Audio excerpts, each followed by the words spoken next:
Hello everyone, কেমন আছেন সবাই? আশা করি সকলে অনেক অনেক ভালো আছেন অ্যান্ড আমি আল্লাহর রহমতে এবং আপনাদের সকলের দোয়ায় অনেক অনেক ভালো আছি। গাইস, আজকের পর্বে আমরা 2013 সালে রিলিজ পাওয়া একটি horror thriller cinema the conjuring মুভিটি এক্সপ্লেন করতে যাচ্ছি।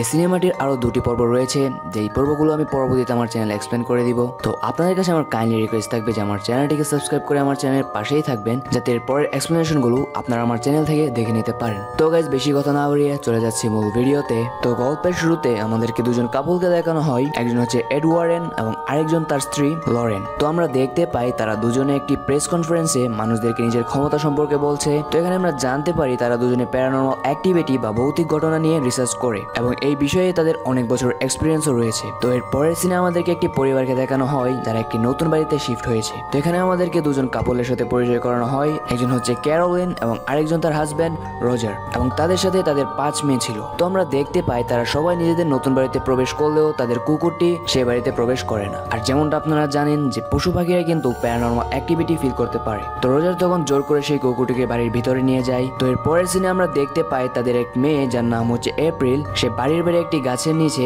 একটি মিউজিক টয় খুঁজে পায়, যেটিতে এক ধরনের ছোট আয়না লাগানো ছিল, এবং সে সেটিকে নিজের সাথে করে নিয়ে বাড়িতে নিয়ে যায়। তো অন্যদিকে আমরা বাড়ির মধ্যে বাকি 3 বোনকে দেখতে পাই যারা হাইড অ্যান্ড স্ল্যাপ খেলছিল। তারা যখন খেলছিল ঠিক তখনই তাদের দ্বারা ভুলবশত একটি কাঠের তৈরি দেয়াল ভেঙে যায় এবং তারা সেই দেয়ালের পিছনে একটি গোপন দরজা দেখতে পায়। তো তখন তারা তাদের বাবাকে নিয়ে আসে এবং সেই দরজাটি দেখায়, এবং তাদের বাবা সেই দরজাটি খোলে, এবং তখন সে ওই দরজার পিছনে একটি পুরনো স্টোর রুম দেখতে পায়, যেটি ছিল সম্পূর্ণ অন্ধকার। তখন রজার একটি ম্যাচ লাইটের সাহায্যে সেই রুমটিকে দেখতে থাকে। তো সেই রুমে রজার অনেক ধরনের পুরনো জিনিস এবং একটি পিয়ানো দেখতে পায়। অন্যদিকে আমরা দেখতে পাই তাদের কুকুরটি বাড়ির বাইরে থেকে খুব জোরে জোরে ডাকছে, অর্থাৎ নিশ্চয়ই সেই কুকুরটি কোনো প্যারানর্মাল অ্যাক্টিভিটি অনুভব করতে পেরেছে।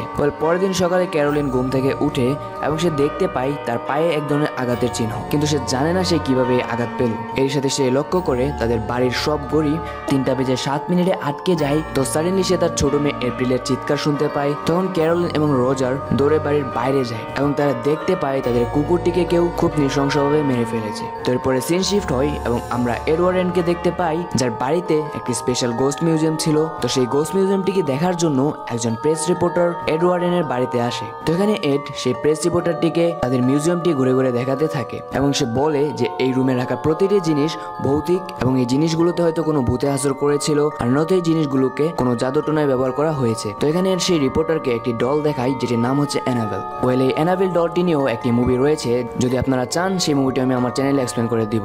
এর সাথে এড সেই রিপোর্টারকে বলে যে এই ডলটিতে খুব ভয়ঙ্কর একটি অশুভ শক্তি ভর করেছিল। তো এর পরের সিনে আমরা আবারও সেই পরিবারটিকে দেখতে পাই, যেখানে রাতে 3:07 বাজা মাত্রই তাদের বাড়ির সব ঘড়ি থেমে যায়। তো আমরা দেখতে পাই তাদের এক মেয়ে ক্রিস্টিন ঘুমিয়েছিল। ঠিক তখনই কেউ একজন তার পায়ে ধরে খুব জোরে টান দেয়, কিন্তু সে কিছুই বুঝতে পারে না এবং সে আবারও ঘুমিয়ে পড়ে। অন্যদিকে তাদের আরেক মেয়ে যার নাম হচ্ছে সিন্ডি, তার ঘুমের মধ্যে হাঁটার অভ্যাস রয়েছে। তো আমরা দেখতে পাই সিন্ডি ঘুমের মধ্যে হাঁটতে হাঁটতে তার বড় বোন অ্যান্ড্রেরার রুমে চলে আসে এবং এখানে এসে সে আলমারিতে নিজের মাথা দিয়ে আঘাত করতে থাকে। তো অ্যান্ড্রেরা তখন তার বাবাকে ডেকে আনে এবং তার বাবা তখন সিন্ডিকে সেখান থেকে নিয়ে যায়। তো এর পরের সিন শিফট হয় এবং পরের দিন সকালে ক্যারোলিন নিজের পিঠে আরেকটি আঘাতের চিহ্ন দেখতে পায়। তো রজার তখন তাকে জিজ্ঞেস করে সে কিভাবে এই আঘাতটি পেয়েছে। তো তখন ক্যারোলিন বলে সে এই সম্পর্কে কিছুই জানে না। তো এরপর রজার তৈরি হয়ে অফিসের জন্য বেরিয়ে পড়ে এবং বাইরে গিয়ে সে একটি কবুতরকে দেখতে পায় যেটি প্রায় মারাই যাচ্ছে এবং সেটি খুব ছটফট করছে।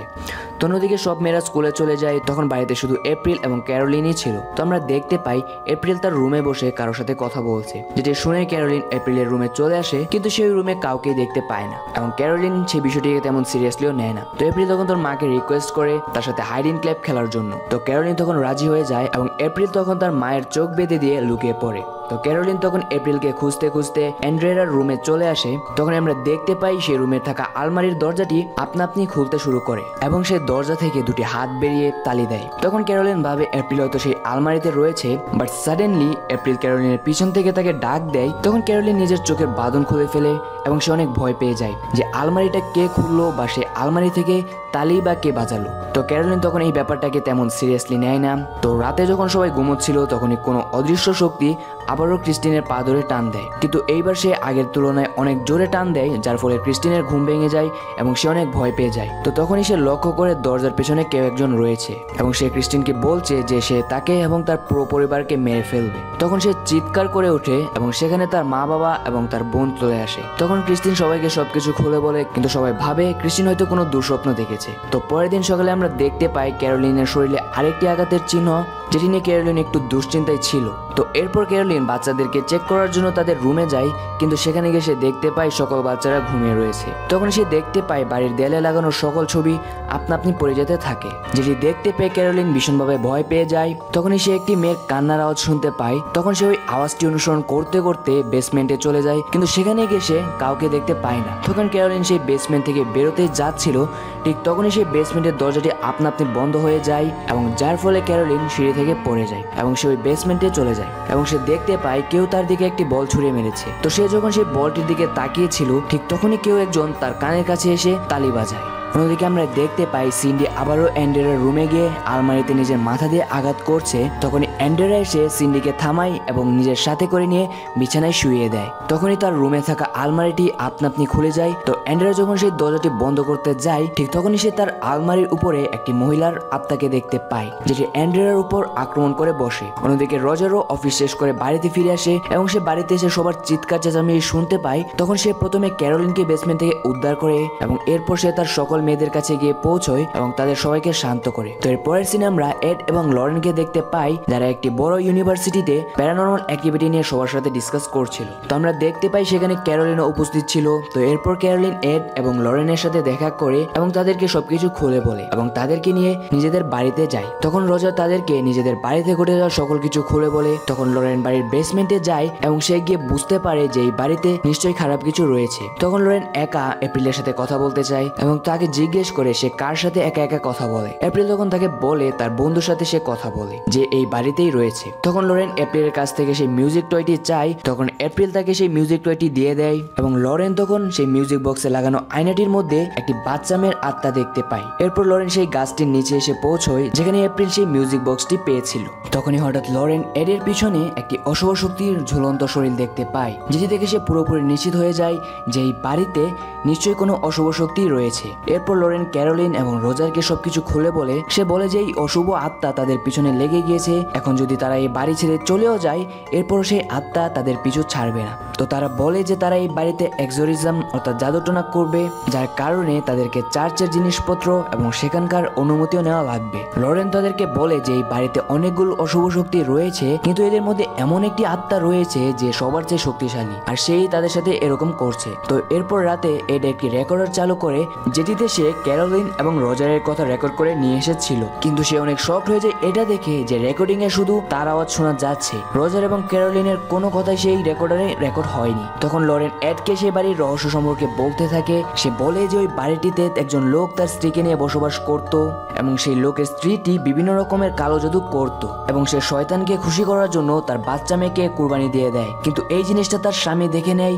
তখন সেই মহিলাটি অনেক ভয় পেয়ে যায় এবং সে বাড়ির বাইরে গিয়ে গাছের সাথে ফাঁসি নিয়ে আত্মহত্যা করে এবং এরপর সেই বাড়িতে এমনই অনেক অদ্ভুত অদ্ভুত ঘটনা এবং মৃত্যুকাণ্ড ঘটেছে। তো তারা যখন কথা বলছিল ঠিক তখনই ঘড়ির কাঁটা 3:07 আটকে যায় এবং সেই রেকর্ডার থেকে কোনো অশুভ শক্তির ভয়ানক আওয়াজ বের হতে থাকে। তো এর পরের দিন সকালে এড এবং লরেন সেই অশুভ শক্তি থাকার প্রমাণ বের করার জন্য বাড়ির আশেপাশে অনেকগুলো ক্যামেরা এবং বাড়ির মধ্যে ভয়েস রেকর্ডার সেট করে দেয় এবং সেখানে এই সকল বিষয়ে তাদেরকে একজন পুলিশ অফিসার এবং আরেকটি ছেলে যার নাম হচ্ছে ব্রেট তাদেরকে সাহায্য করছিল। তো তারা যখন বাড়ির মধ্যে সকল প্রস্তুতি করছিল, হঠাৎ তারা লক্ষ্য করে বেসমেন্টের দরজা নিজে থেকে খুলে যায়। তখন এড এবং লরেন ভয়েস রেকর্ডার নিয়ে সেই বেসমেন্টে চলে যায়, কিন্তু তারা সেই রাতে কোনো প্রমাণই পায় না। তো এর পরের দিন সকালে সবাই ব্রেকফাস্ট করছিল, তখন লরেন কাপড় শুকানোর জন্য বাড়ির বাইরে যায়, কিন্তু তখন একটি সাদা কাপড় উড়ে গিয়ে ক্যারোলিনের জানালায় পড়ে এবং সেই কাপড়ে যখন জানালার উপর থেকে সরে যায় তখনই লরেন দেখতে পায় ক্যারোলিনের রুমের জানালায় একটি অশুভ আত্মা দাঁড়িয়ে রয়েছে। তখন লরেন অনেক ভয় পেয়ে যায় এবং সে ক্যারোলিনের রুমের দিকে দৌড়াতে শুরু করে। কিন্তু অন্যদিকে আমরা দেখতে পাই সেই আত্মাটি ক্যারোলিনের উপর আক্রমণ করে বসে এবং তাকে নিজের বশে করে নেয়। অন্যদিকে ন্যান্সি ঘুমের মধ্যে হাঁটতে হাঁটতে অ্যান্ড্রিয়ার রুমে চলে যায় এবং সাথে সাথে সেই রুমের দরজাটি নিজে থেকে বন্ধ হয়ে যায়। তো সবাই তখন দৌড়ে সেই দরজার সামনে এসে হাজির হয়, যেখানে এসে তারা সেই রুমের মধ্যে একটি বাচ্চা মেয়ের আওয়াজ শুনতে পায়, তুমি তাড়াতাড়ি লুকিয়ে পড়ো। তখন সবাই দরজা ভেঙে রুমের মধ্যে প্রবেশ করে, কিন্তু তারা সেই রুমে ছোট বাচ্চা বা ন্যান্সি কাউকে খুঁজে পায় না। তো তখন সবাই সেই রুমে ন্যান্সিকে খুঁজতে শুরু করে। তখন এড আলমারির পিছনে একটি গোপন জায়গা দেখতে পায়। তো এরপর লরেন সেই জায়গাটিতে প্রবেশ করে এবং সে দেখতে পায় ন্যান্সি সেখানে শুয়ে রয়েছে। তো লরেন সেই রুমের মধ্যে বাচ্চাদের অনেকগুলো খেলনা খুঁজে পায়। এর সাথে সে ওই রুমে সেই ফাঁসির দড়িটিও খুঁজে পায় যেটিতে সেই মহিলাটি আত্মহত্যা করেছিল। তো লরেন যে স্থানটিতে দাঁড়িয়েছিল সেটি ছিল সম্পূর্ণ কাঠের তৈরি। হঠাৎ সে সেখানকার কাঠ ভেঙে নিচে একটি স্টোর রুমে গিয়ে পড়ে। তো লরেন সেখানে বেশি আঘাত পায় না।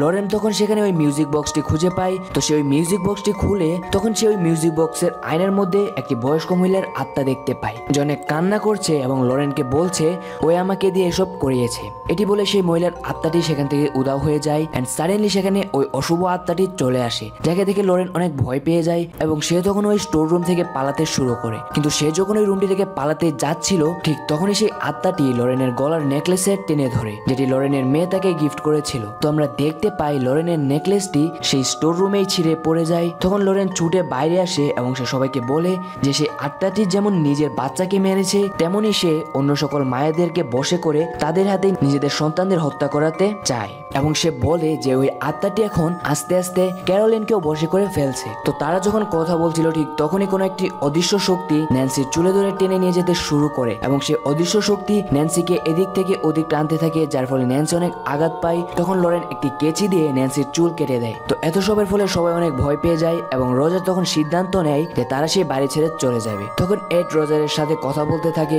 ঠিক তখনই লরেন নিজের মেয়ের আওয়াজ শুনতে পায় এবং সে সেখানে থাকা একটি পুলে তার মেয়ের মৃতদেহ দেখতে পায়, যেটি ছিল তার একটি কল্পনা মাত্র। কিন্তু এটি দেখে লরেন অনেক ভয় পেয়ে যায় এবং সে দ্রুত গিয়ে তার মেয়েকে ফোন করে জিজ্ঞেস করে সে ঠিক আছে কিনা। তখন তার মেয়ে তাকে জানায় সে একদম ঠিক আছে। এটি শুনে লরেন একটু স্বস্তি পায় এবং সে এডকে বলে যে এই আত্মাটি হয়তো তাদেরকে কোনো রকম হুমকি দিচ্ছে। তো এর পরের দিন লরেন এবং এড চার্চের ফাদারকে গিয়ে সেই রাতে পাওয়া সকল প্রমাণ এবং ছবি দেখায়, যে ছবিতে ফাদার ন্যান্সির পাশে একটি বাচ্চা মেয়ের আত্মাও দেখতে পায়। এরপর ফাদার তাদেরকে বলে এক্সোরিজম করার জন্য তাদেরকে সেখানকার অথরিটি থেকে পারমিশন নিতে হবে। তো দেখতে দেখতে রাত হয়ে যায় এবং আমাদেরকে এড এবং লরেনের মেয়েকে দেখানো হয় যে একলা বাসায় ঘুমোচ্ছিল। তো আমরা দেখতে পাই সেই অশুভ আত্মাটি লরেনের গলার নেকলেসের সাহায্যে তাদের বাড়ি অবধি চলে এসেছে। এখানে এসে সে প্রথমে লরেনের মেয়ে জুডির পায়ে ধরে টান মারে, যার কারণে জুডির ঘুম ভেঙে যায়। এরপর জুডি রুম থেকে বের হয়ে তার মা বাবাকে খুঁজতে শুরু করে। তখন সে তার মা বাবাকে খুঁজতে খুঁজতে তাদের বাড়ির গোস্ট মিউজিয়ামে গিয়ে পৌঁছয়, যেখানে গিয়ে সে দেখতে পায় সেখানে রাখা অ্যানাবেল ডলটি নিজের জায়গায় নেই। তখন জুডি অনেক ভয় পেয়ে যায় এবং সে দৌড়ে অন্য রুমে চলে যায়। সেখানে গিয়ে সে দেখতে পায় সে অশুভ আত্মাটি অ্যানাবেল ডলটিকে হাতে নিয়ে বসে রয়েছে। তো তখন সেই আত্মাটি জুডিকে অনেক ভয় দেখায় এবং সে যখন একটি চেয়ারের সাহায্যে জুডিকে আক্রমণ করতে যাবে ঠিক তখনই সেখানে লরেন এবং এড চলে আসে এবং তারা এসে জুডিকে সেখান থেকে বাঁচিয়ে নেয়। অন্যদিকে আমরা ক্যারোলিনকে দেখতে পাই যে একটি গাড়িতে করে ক্রিস্টিন এবং এপ্রিলকে কোথাও একটা নিয়ে যাচ্ছে। যেমনটা আপনারা জানেন যে সেই আত্মাটি কিন্তু ক্যারোলিনকে বশে করে নিয়েছিল। তো রজার যখন জানতে পারে ক্যারোলিন তার বাচ্চাদের নিয়ে কোথাও চলে গিয়েছে তখন সে এডকে কল করে সবকিছু জানিয়ে দেয়। যেটা জানতে পেরে এড এবং লরেন তাদের সাথে কিছু পুলিশ নিয়ে সেই ভুতুরে বাড়িটিতে এসে পৌঁছয়। তো তারা যখন সেই বাড়িটির ভিতরে প্রবেশ করে তারা দেখতে পায় ক্যারোলিন একটি ধারালো অস্ত্রের সাহায্যে ক্রিস্টিনকে হত্যা করতে যাচ্ছে। তখন তারা সবাই মিলে ক্যারোলিনকে থামায় এবং আমরা দেখতে পাই এসব দেখে এপ্রিল অনেক ভয় পেয়ে যায় এবং সে কোথাও গিয়ে লুকিয়ে পড়ে। তো তারা তখন ক্যারোলিনকে বাড়ির বাইরে নিয়ে যেতে চায়, কিন্তু সেই আত্মাটি ক্যারোলিনকে বাইরে যেতে দেয় না এবং সেই আত্মাটি আবারও ক্যারোলিনকে টেনে বাড়ির নিচে স্টোর রুমে নিয়ে যায়। তখন সবাই দৌড়ে স্টোর রুমে যায়, কিন্তু তখনই ক্যারোলিনের ভিতরে থাকা শয়তান এডের গলা চেপে ধরে। তো সেখানে তারা সবাই মিলেও ক্যারোলিনকে থামাতে পারছিল না এবং ক্যারোলিন এক এক করে সেখানে থাকা সকলের উপর আক্রমণ করতে থাকে। তো অনেক চেষ্টার পর তারা সবাই মিলে ক্যারোলিনকে একটি চেয়ারের সাথে বেঁধে দেয় এবং এর তখন ডিসিশন নেয় সে ওই বাড়িতে এক্সোরিজম বা ভূত তাড়ানোর কাজ শুরু করবে। তো এর তখন তার পরিকল্পনা অনুযায়ী মন্ত্র পড়া শুরু করে, যার কারণে সেই অশুভ শক্তিটি অনেক রেগে যায় এবং আগের থেকে আরো ভয়ঙ্কর শক্তিশালী হয়ে যায়। তখন সেই আত্মাটি ক্যারোলিনকে বেঁধে রাখা চেয়ারটি উপর থেকে নিচে ফেলে দেয় দেয়, যার ফলে চেয়ারটি ভেঙে যায় এবং যার কারণে ক্যারোলিনের শরীরের বাঁধনও খুলে যায়। কিন্তু এড এর পরেও মন্ত্র পড়া থামায় না। তখন ক্যারোলিন এপ্রিলকে মারার জন্য সেই জায়গায় গিয়ে পৌঁছয় যেখানে এপ্রিল লুকিয়েছিল। তো ক্যারোলিন আসে যে তার মন্ত্র পড়া শেষ করে ফেলেছে এবং সে ওই আত্মাটিকে বলে সেখান থেকে চলে যেতে, নয়তো সে ধ্বংস হয়ে যাবে। তখন সে আত্মাটি বলে যে ঠিক আছে আমি চলে যাব, কিন্তু এর আগে আমি এই বাচ্চা মেয়েটিকে মেরে ফেলবো। তো ক্যারোলিন যখন এপ্রিলকে মারতেই যাবে ঠিক তখনই সেখানে লরেন চলে আসে এবং লরেন তখন ক্যারোলিনের মাথায় চেপে ধরে এবং তাকে তার ফ্যামিলির সাথে কাটানো পুরনো স্মৃতি মনে করাতে থাকে, যাতে সে তার মনের মধ্যে কিছু শক্তি পায় এবং সে ওই শয়তানটিকে হারাতে পারে। এবং তার পরিকল্পনা মতো এমনটাই হয়। ক্যারোলিনের তার পরিবারের সাথে কাটানো সকল ঘটনা মনে পড়ে যায় এবং সে আবারও নিজের স্বাভাবিক অবস্থায় ফিরে আসে এবং আমরা দেখতে পাই সে আত্মাটি সবসময়ের জন্য তাদেরকে ছেড়ে চলে গিয়েছে। এবং এরপর তারা সেই বাড়ি থেকে বাইরে আসে এবং সবাই সবাইকে জড়িয়ে ধরে। আর এরই সাথে এই সিনেমাটির একটি হ্যাপি এন্ডিং হয়। বলে গেছে আমি জানি না এই সিনেমাটি আপনাদের কাছে কেমন লেগেছে, বাট এই সিনেমাটি কিন্তু আসলে অনেক অনেক ভয়ঙ্কর এবং অনেক অনেক দারুণ। এবং এই সিনেমাটি এক্সপ্লেন করাটা আমার জন্য খুবই কমপ্লিকেটেড ছিল, কারণ এই সিনেমাটি ছিল অনেক ঝামেলার। বাট আমি আমার বেস্ট ট্রাই করেছি যাতে আমি এই সিনেমাটি আপনাদেরকে ভালোভাবে এক্সপ্লেন করে বোঝাতে পারি। তো গাইস, আশা করছি এই কনজিউরিং সিনেমার পরের পর্বগুলো আমি খুব শীঘ্রই আমার চ্যানেলে এক্সপ্লেন করে দিব। তো দেখা হচ্ছে এর পরের ভিডিওতে। Until then, take care, bye by.